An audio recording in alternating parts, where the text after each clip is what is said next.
हाय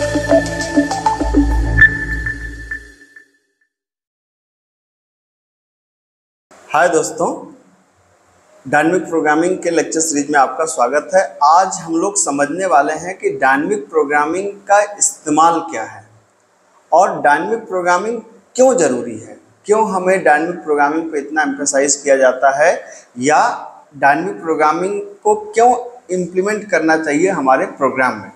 ठीक है, तो इस चीज़ को मैं इतने सिंपल ढंग से भी आपको समझाने वाला हूँ कि शायद ज़िंदगी में कभी आपको भूलेगा नहीं।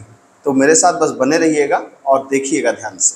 ठीक है, तो मसला ये है कि अब मैं एक बहुत छोटा सा काम करने जा रहा हूँ, जो काम बहुत ही बेसिक सा काम है। रिकर्जन में हम लोग पहले इसको कर चुके हैं। मैं प्रिंट करने वाला हूँ nth term Fibonacci. nth term Fibonacci का मतलब मैं आपको बिल्कुल सिंपल से बता दूं कि ये हमारा जैसे 0 की टर्म की फिबोनाची होती है 0 और 1 की फिबोनाची होती है 1, ये हमको पता है। उसके बाद सेकेंड टर्म की फिबोनाची हम इन दोनों को ऐड करके कैलकुलेट करते हैं, थर्ड टर्म की इन दोनों को ऐड करके कैलकुलेट करते हैं, फोर्थ टर्म की इन दोनों को ऐड करके कैलकुलेट करते हैं एंड सो ऑन। आपको पता है, इसको ऑलरेडी मैं डिस्कस कर चुका हूँ। ठीक है, तो nth टर्म फिबोनाची को अगर मुझे प्रिंट करना है तो पहले हम लोग समझते हैं कि अगर हम लोग इसको रिकर्सिव अप्रोच से करें तो क्या समस्या आएगी। इसका रिकर्सिव अप्रोच ऑलरेडी मैं डिस्कस कर चुका हूँ रिकर्जन प्लेलिस्ट में। ठीक है, आप एक बार देख लीजिए। यहाँ पर जैसे मैंने कहा, आपको पता है यहाँ पर बेसिक लॉजिक तो पता ही है आपको कि जब n की वैल्यू, बेस कंडीशन क्या थी इसमें, जब n की वैल्यू 0 हो तो 0 होगा, जब n की वैल्यू 1 हो तो 1 होगा। अदरवाइज रिकरेंस रिलेशन काम कर रहा था, इन दोनों को जोड़ दो, मतलब अगर ये कैलकुलेट करने के लिए n है तो n-1 n-2 को जोड़ दो तो ये आ जाएगा। ठीक है, तो इस लॉजिक को हम लोगों ने लगाया था। आप देखिए, तो जैसे मैंने कहा int फिबो नाम का हमारा फंक्शन है, ये n हमारा क्या है, आर्गुमेंट है। अब क्या किया इसने, हमने वही कह दिया कि अगर n हमारा 1 है, n हमारा 0 है या n 1 है तो भाई वही वैल्यू रिटर्न हो जाए। तो हमने कहा रिटर्न कर दो, n को खुद को रिटर्न कर दो। अदरवाइज क्या कर दो, अदरवाइज रिटर्न कर दो आप फिबो ऑफ, एक बार आपने कहा n-1 प्लस फिबो ऑफ n-2। ठीक है, ये बिल्कुल nth टर्म फिबोनाची का प्रोग्राम बन गया। अगर आप इसको देखना चाहें तो जैसे मैंने कहा int n की वैल्यू मैंने दिया मान लीजिए 4 और 4 की फिबोनाची कितनी आई थी, 3 आई थी। तो मैं क्या प्रिंट करके देख लूँ, मैंने कहा प्रिंट ऑफ %d कमा फिबो ऑफ n, रन करा के देखूँ मैं। अब देखिए 4 की फिबोनाची कितनी आई थी, 3 आई थी, बिल्कुल सही है, 3 आ रही है। अब देखिए एक और चेक कर लेते हैं, 6 की फिबोनाची कितनी आई थी, 8 आई थी। चेक कर लीजिए कि अगर मैं n को कर दूँ 6 और इसकी फिबोनाची कितनी आई थी, 8 आई थी, 8 आ गई। इसका मतलब प्रोग्राम हमारा सही चल रहा है। अब इस प्रोग्राम में मैं थोड़ा सा ट्विस्ट करता हूँ। क्या ट्विस्ट करता हूँ, मैंने कहा कि अब n को मैं एक सिंगल वैल्यू नहीं करूँगा, मैं कह रहा हूँ कि for n is equal to 1, n is less than equal to 100 और n प्लस प्लस। ठीक है, अब मैं कह रहा हूँ मुझे फिबोनाची प्रिंट करनी है, लेकिन 1 से 100 तक टर्म की सारी फिबोनाची प्रिंट करनी है। ऊपर मैं थोड़ा सा इसको अगर मैं चाहूँ तो मैसेज भी दे सकता हूँ। जैसे मैंने कहा कि nth टर्म कर दीजिए और /t यहाँ पर कर दीजिए क्या, फिबोनाची जो भी आप किया है। ठीक है, थोड़ा सा सजा संवार दिया जाए आज इसको। ठीक, तो अब मैंने क्या किया, यहाँ पर मैंने इसको प्रोग्राम को मैं C++ के कंसेप्ट को यूज करूँगा। तो यहाँ पर मैंने कहा सी आउट, ऐसा करो भाई साहब कि सी आउट प्रिंट करो n को और n के साथ में थोड़ा सा गैप दो और जो n का फिबोनाची है मतलब फिबोनाची ऑफ n को प्रिंट कर दो। ठीक है, और फिर लाइन को चेंज कर दो, बिल्कुल सिंपल सा है। ठीक, अच्छा बीच में जो गैप के लिए मैंने ऊपर /t इस्तेमाल किया था, यहाँ भी /t इस्तेमाल कर लेते हैं, /t। ठीक, चलिए अब यहीं से खेल चालू होगा और ध्यान से देखिएगा इस बात को। क्या देखेंगे आप, जरा से रन कराइए तो इसे आप, ये क्या हो गया भाई साहब, इन नहीं भाई साहब n, रन कराइए।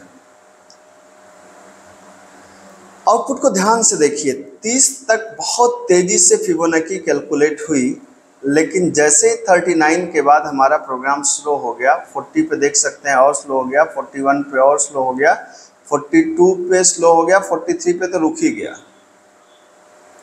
मतलब जब n की वैल्यू 43 है तो रुक गया था 44 पे, अब रुका हुआ है। ठीक है, फिर अब इसको आपको समझ में आया कि नहीं? मैं फिर से एक बार दिखा रहा हूँ आपको, अब ध्यान से देखिएगा बात को मैं क्या कहना चाह रहा हूँ। मैंने प्रोग्राम को रन कराया, आप आउटपुट जरा देखिएगा जल्दी से, ये देखिएगा 39 तक तो एक खटाक से भाग गया, मतलब सारी वैल्यू को इसने जल्दी जल्दी जल्दी जल्दी कैलकुलेट कर दिया। लेकिन जैसे ही 39 पे आया, 40 पे आया, 41 पे आया, अब ये स्लो हो गया और ये धीरे धीरे धीरे धीरे और स्लो होता जाएगा। जबकि हमको फिबोनाची कहाँ तक की चाहिए? 100 टर्म की चाहिए, है ना? तो ये क्यों स्लो हो रहा है और क्या हो रहा है? दरअसल एक आप इसको चला देंगे, अगर मैं अभी चला दूंगा तो इस समय शाम हो रही, मैं कल सुबह तक बैठ के देखता रहूंगा, शायद ही कंप्लीट हो पाए। क्या मसला है? चलिए इसको करने दीजिए, हम लोग जरा मसले को भी समझते हैं। इसको थोड़ा मैं छोटा करके बगल में आपको करता हूँ, ठीक है? तो मसले को जरा समझते हैं। आप देखिए 45 तक अभी ये पहुँचा है, ठीक? ये आउटपुट चल रहा है, इसको चलने दीजिए बगल में। आप इसको ध्यान से देखते रहिए, कितना मज़ेदार आप देखते रहिए। इसमें आपने बहुत से लोगों से सुना होगा कि क्या है डायनेमिक प्रोग्रामिंग का इस्तेमाल, आज आप देख भी लीजिए यहाँ पर, है कि नहीं? अब हो क्या रहा है दरअसल, ठीक है? इस मसले को हम लोग समझने की कोशिश करते हैं कि हो क्या रहा है। अब आप देख सकते हैं 45, 46 पे अब जाके ये बिल्कुल स्लो हो गया, ठीक है? अब जरा इस बात को समझने के लिए कि समस्या क्या हो रही है, इस बात को जरा हम लोग खूब ध्यान से समझते हैं, ठीक है? हमने कहा यार कि एक फंक्शन बना दिया, हमने कहा कि फिबो ऑफ, मान लीजिए हमने 5 दिया, तो मैंने रिकर्जन सीरीज में आपको बताया था कि फिबो ऑफ 5 कैलकुलेट कैसे होती है। आप वहाँ अगर आपको याद होगा तो अच्छी बात है, नहीं याद है तो जाके पहले रिकर्जन को देखिए, मैं बार बार आपको कह रहा हूँ, ठीक है?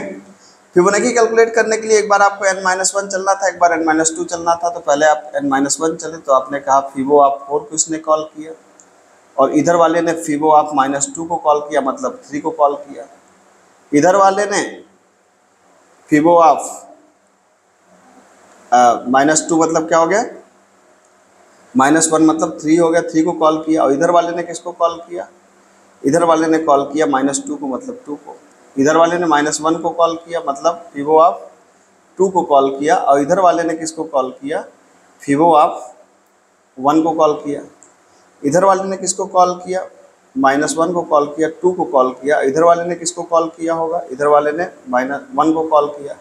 इधर वाले ने क्या किया होगा? फिबो ऑफ 1 को कॉल किया होगा। इधर वाले ने किसको कॉल किया होगा? फिबो ऑफ 0 को कॉल किया होगा। इधर वाले ने क्या किया होगा? जगह कम है, मैं f लिख रहा हूँ, तो f ऑफ 1 को कॉल किया होगा। इधर वाले ने किसको कॉल किया होगा? 0 को कॉल किया होगा। इधर वाले ने किसको कॉल किया होगा? 1 को कॉल किया होगा। इस वाले ने किसको कॉल किया होगा? 0 को कॉल किया होगा। अब 2 पे भी बाकी है, तो 2 वाले ने फिर से किसको कॉल किया होगा? f लिख रहा हूँ मैं 1 पे, और यहाँ पे कॉल किया f ऑफ 0 पे। अब ये रिटर्न वैल्यू होगी, आपको पता है कि जब ये बेस कंडीशन पे आ गया, अब 1 0 हो गई, तो 1 पे 1 रिटर्न होगा, 0 पे 0 रिटर्न होगा। 0 1 ऐड होके यहाँ पे आ जाएगा 1 1, यहाँ पे 1 1 1 कितना आ जाएगा? 2 1 रिटर्न होके आ जाएगा 1, 0 रिटर्न होके आ जाएगा 0 1 0, यहाँ पे आ जाएगा 1 1 रिटर्न होके आएगा यहाँ पे कितना? 1 0 रिटर्न होके आएगा 0 1 प्लस 0 1 1 रिटर्न होके आएगा कितना? 1 0 रिटर्न होके आएगा कितना? 0 1 0 1, फिर 1 1 ऐड हुआ 2 2 1 ऐड हुआ कितना? 2 1 ऐड हुआ, यहाँ पे आया 3, और 3 और 2 ऐड हुआ 5। तो अगर यहाँ पे कोई रिजल्ट नाम का वेरिएबल है तो इसमें कितना आएगा? 5 आएगा। ये बिल्कुल हम लोगों ने पोस्टमार्टम कर दिया, किसका? फिबोनाची सीरीज का। ऑलरेडी हम लोग इसको कर चुके हैं एक बार, लेकिन आपको समझ में आई होगी बात।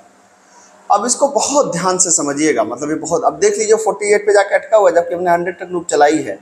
आप सोचिए ध्यान से इस बात को कि अगर 5 टर्म की फिबोनाची कैलकुलेट करने में इतना तामझाम है, तो 48 टर्म की फिबोनाची कैलकुलेट करने के लिए कंप्यूटर अंदर कितनी बड़ी ट्री बना रहा होगा भाई साहब या बहन जी भी ठीक है?